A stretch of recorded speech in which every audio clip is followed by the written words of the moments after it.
Nos acercamos a quienes protagonizan el día a día más cerca de...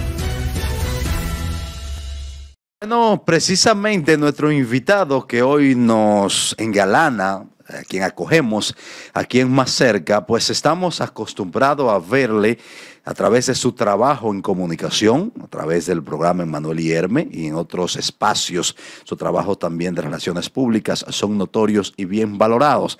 De un tiempo a la fecha lo vemos también trabajando a favor de los derechos humanos, específicamente en el Observatorio de Derechos Humanos de personas o grupos vulnerables. En ese orden, nos complace mucho tenerle Más Cerca a Manuel Mercayelo. Hola Manuel, ¿cómo estás? Un placer enorme de estar con ustedes, felicitarles por la gran labor que realizan y sobre todo que son un toque de queda. Gracias. Un honor Manuel. Un honor.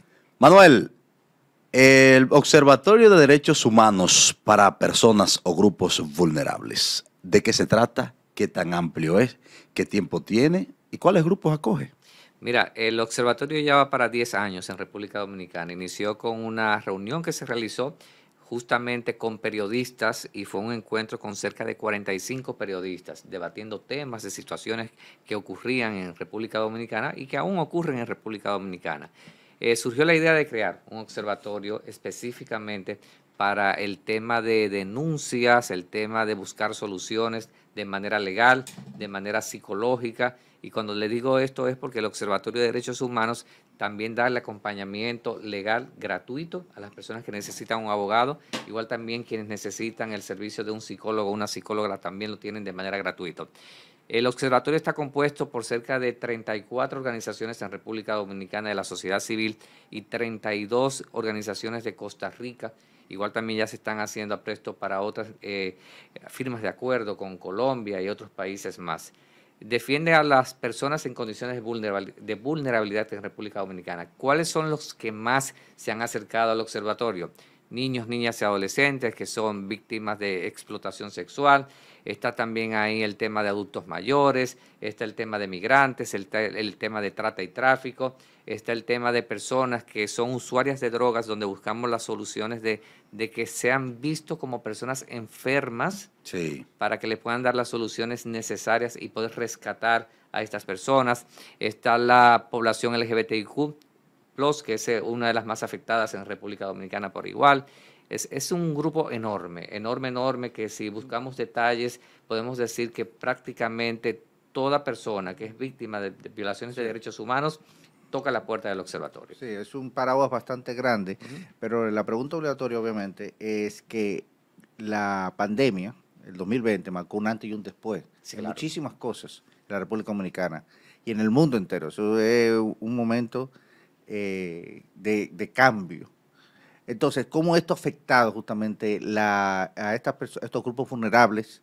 ¿Cómo esto ha afectado el trabajo que ustedes hacen en el observatorio? ¿Y cómo se ha visto si se ha progresado o se ha retrocedido de antes o después de la pandemia? Mira, de hecho, la pandemia afectó a todo el mundo. Sí. Sea vulnerable o no sea vulnerable. Sí, o sea, y los que no eran lo convirtieron en vulnerables. Exactamente. Y realmente fue un tema que nos enseñó a todos a ver la vida de otra manera, a vivir la vida de otra manera, a buscar las formas de sobrevivir también de otra manera. Efectivamente, psicológicamente, muchas personas han estado afectadas por ese proceso de la pandemia. En estos días yo decía en un medio de comunicación y se hizo viral que ya era tiempo de dejar de teorizar tanto con el tema de la pandemia hizo, ya vamos a actuar. Y aquí viene el tema de la salud mental, donde decíamos que ya salud mental, República Dominicana es la cenicienta con el tema de la salud mental por el poco presupuesto que se le otorga. Y ustedes han visto también, ustedes que son comunicadores, que lamentablemente un tema es llevado a la palestra cuando pasa una situación muy grave. Sí. Pero anterior a esto ya todo el mundo conoce sobre el tema. Correcto. Entonces, como bien tú dices, yo creo que los más afectados, y me daría pena y freno a la hora de mencionar, porque a mí me tocó en plena pandemia, o sea, seguir mi trabajo normal, tanto de comunicación, pero como el observatorio por igual, y me tocó tocar puertas para grupos específicos en el momento de situaciones de falta de alimentos, en situaciones de falta de salud, etcétera. Y lamentablemente autoridades de ese momento me decían, yo no me mezclo y yo no defiendo a ciertos grupos. Y para mí eso fue muy chocante, porque lamentablemente aquí hay personas que por clasificación de poblaciones mejor prefieren que la pasen mal, muy mal, pero no se identifican ni buscan soluciones por el miedo que se le identifique con ciertos grupos. A veces por los miedos internos, más que... Ese es un grave error, porque yo creo que el ser humano es igual en toda condición. Claro. Manuel, ¿cuáles son quizá las principales debilidades de derechos humanos o las violaciones propiamente dichas que sufren los grupos vulnerables que tiene identificado el observatorio? Principalmente el tema de salud, el tema de educación, el tema de empleos. Yo creo que son las más fuertes. Por ejemplo, se me olvidó mencionarle a las personas que viven con VIH en República Dominicana, que es otro grupo que también toca fuertemente al observatorio por la cantidad de violaciones de derechos que hay para este grupo. Inclusive el observatorio ha tenido que enfrentar a organizaciones del Estado de la República Dominicana, instituciones del Estado, no ahora solamente, sino también en gobiernos anteriores, donde ejemplos muy marcados. En el gobierno anterior tuvimos que defender a una persona que fue cancelada de este y fue respuesta. Porque era VIH positivo. Ajá, fue respuesta en su trabajo de nuevo, una demanda de 2 millones de pesos y la devolución de todos los salarios que no le habían dado. Recientemente tuvimos otro caso igual, donde otra institución del Estado también hizo esta lamentable situación violatoria a la ley 135-11 y volvimos y se repitió la historia de devolverle su empleo, de una demanda de 2 millones de pesos y también devoluciones de todos los sueldos que no se le han dado. Lamentablemente en República Dominicana, y esto lo podemos decir como observatorio, muchas veces luchamos para que existan leyes. Y se lucha y se lucha y se lucha hasta que se crea una ley. Pero luego se lucha y se lucha y se lucha para que la cumplan. Para que la cumplan. No, después de la ley hay que luchar para el ordenamiento. ¿Cómo se llama? El reglamento. Para el reglamento. Después para dar a entender el reglamento. Y después para que se aplique la ley. Se cumplan. Entonces, tú dices, pero, señores, a 74 años de los derechos humanos, aún hay cosas que no se entienden. Eso es así. Usted ha tocado el tema, Manuel, has tocado el tema de la salud mental en la República Dominicana, que es un tema que se ha ido en mayor preocupación en los últimos años. Y yo creo que sencillamente es que se ha perdido el estigma un poco, porque antes hablar de salud mental, antes de la pandemia, era como nadie le gustaba hablar de eso, pero después de la pandemia y de la presión y todo, la depresión y todo esto, la gente como que le ha perdido el miedo a hablar de eso. Pero también hemos visto el aumento de casos de gente con depresión, la gente, los jóvenes desaparecidos. Sí, ese es otro tema que y el problema que hemos hablado de que ni siquiera en la capital existen centros públicos de atención primaria o de detección psicológica. Y eso sin hablar del interior y de otros demás. Sí. Mira, y no podemos decir que están en pijama, porque ha tenido un poquito de avance el tema de salud mental, pero lamentablemente yo creo que la dificultad más grande de salud mental de República Dominicana es el poco presupuesto que salud pública aplica justamente a salud mental. Hay 2 o 3 hospitales, pero que atienden situaciones de crisis, y eso nos ha llamado mucho la atención al observatorio. Una persona entra en crisis, la llevan a un hospital, la atienden, pero la sacan. Y entonces te exigen también de que sea un familiar que lo lleva, y justamente hemos visto todo lo que nosotros y muchas personas han visto, personas con temas de salud mental en situación de calle. Claro. Que no tienen un familiar, que no tienen quién se va a hacer cargo de esta persona. Entonces, ese grupo de personas justamente se le hace muy difícil porque te exigen que lleven un familiar. Pero no tan solo el que está en la calle. Sí. Y cuando hicimos el tema... claro, cuando hicimos el tema de salud mental, muchas personas nos llamaron al observatorio. Los familiares de escasos recursos, que tienen jóvenes con autismo. Aquí sabemos que hay una institución pública que lo tiene hasta los 10 años.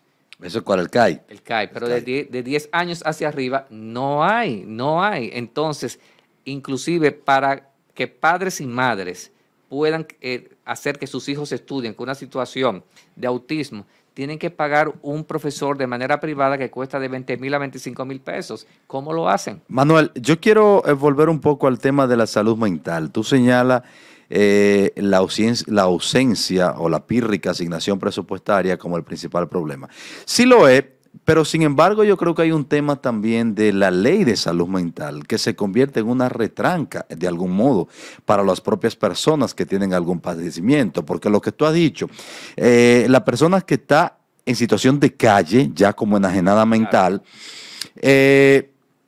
sigue gozando de todos sus derechos y está bien que lo siga gozando, pero la ley no establece una manera de quizá de suprimir esos derechos en algún momento, porque una persona que está pululando en las calles con evidentes problemas mentales ya pronunciados, pero la ley establece que tú no puedes como organismo llevártelo porque le está violando el derecho al libre tránsito. Por eso hay que pedir un familiar. ¿Tú me entiendes? Por eso piden un familiar. Entonces ahí yo creo que la ley eso hay que replantearlo. Y no lo porque tiene. a veces no lo tiene el familiar. O si lo tiene, el familiar no se quiere hacer cargo. Se ha desentendido, exactamente. También el tema de la asignación presupuestaria, que yo estoy de acuerdo contigo, pero antes de la asignación presupuestaria de manera conjunta, establecer planes. ¿Qué vamos a hacer con esa asignación presupuestaria? Exactamente.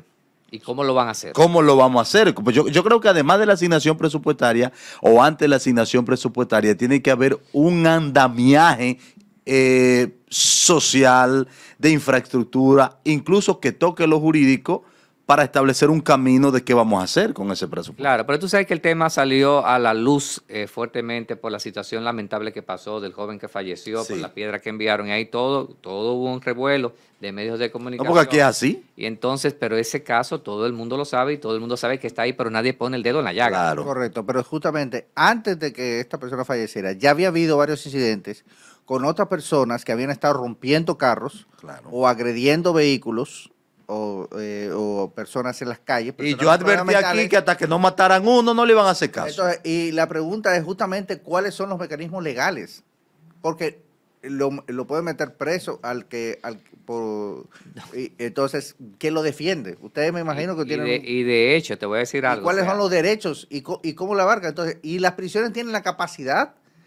¿O qué institución tiene la capacidad para retener Mira, a una persona con problemas mentales? ustedes saben que República Dominicana, el tema de cárcel en República Dominicana es un tema. Es un tema. Sí. Y que hay una sobrepoblación enorme en las cárceles. Y que estas personas que tienen alguna condición de salud mental no deben ir a una cárcel. No. Lo que deben ir es a un centro especializado para ellos. Y realmente Rehabilitación, hay un tema intervención. también. Las cárceles en República Dominicana tienen cerca de 800 personas que tienen problemas de salud mental que están presas. Sí. Que están presas y que los mismos internos le tienen miedo a esas personas que están ahí. Y esos reportes nos llegan al observatorio. O que se ha deteriorado su salud mental después que están en prisión. Así es. Manuel, mira, este caso que voy a exponerte a continuación quizás no es totalmente directo o sí, o sin totalmente, no está incluido en el observatorio, porque es para derechos vulnerables y los delincuentes no son derechos vulnerables. Sin embargo, pero los derechos humanos, a fin de cuentas, son unos solo, así, aunque parezca paradójico. Se ha criticado mucho a Manuel María Mercedes, director de Derechos Humanos, muchos le dicen que vive defendiendo delincuentes, a veces lo hace, es verdad, por su crítica a la policía, por los delincuentes o presuntos delincuentes que han matado en supuestos intercambios de disparos. Hoy el pastor Ezequiel Molina va más lejos y dice que el que a hierro mata, a hierro muere. La opinión de Manuel Mercayelo desde el Observatorio de Derechos Humanos, ¿cuál es? Mira, el tema de los intercambios de disparos, eso es peligroso. Eso es peligroso porque dentro de un grupo pueden ir más que no están dentro de ese grupo. Sí. Y podemos poner un título, fue un intercambio de disparos. Pienso que hay mecanismos de justicia para detener a una persona y judicializarla. Pero el tema no estamos en el viejo oeste para matar y entrarle a tiro a todo el que está por ahí. Hay gente que estarán escuchando esta entrevista y dicen, sí, Manuel, pero entonces cuando atracan a uno y matan a uno, pero vuelvo y digo, o sea, los derechos y sobre todo el que se mantenga y se fortalezca el sistema judicial en República Dominicana, hay mecanismos para detener a una persona. Y no escuché los dos comentarios. Me sorprende y pienso que hay que tener mucho cuidado con lo que uno expresa porque de las dos personas tienen un liderazgo y Sí. un grupo puede valorarlo de una manera, otro grupo puede entenderlo de otra manera. Pienso que siempre debemos ir por la parte de judicializar de manera legal cuando una persona viola la ley en República Dominicana. Bueno, Manuel Mercayelo, director del Observatorio de Derechos Humanos para Grupos Vulnerables, ha estado con nosotros. Te agradecemos mucho la visita, Manuel. Si hay alguna acotación final que quiera hacerle a nuestra audiencia, pues con gusto están los micrófonos abiertos. Mira, tenemos una línea de auxilio que es totalmente gratis, que es la 1-809-200-0286. Toda persona que necesite. Repítela, por favor. 1-809-200-0286. Toda persona que necesite el auxilio de un psicólogo, una psicóloga, el acompañamiento legal de un abogado, a quien se le haya violentado sus derechos, puede contar con el observatorio. Inclusive también la parte médica con el Centro de Orientación e Investigación Integral, que es COIN, en el primer piso, porque el observatorio está en ese mismo edificio, en el 5º piso. Hay una clínica que también le brindamos el servicio gratuito a toda aquella persona que forme parte de algún servicio que el observatorio vaya a brindarle. ¿Hay redes sociales del observatorio?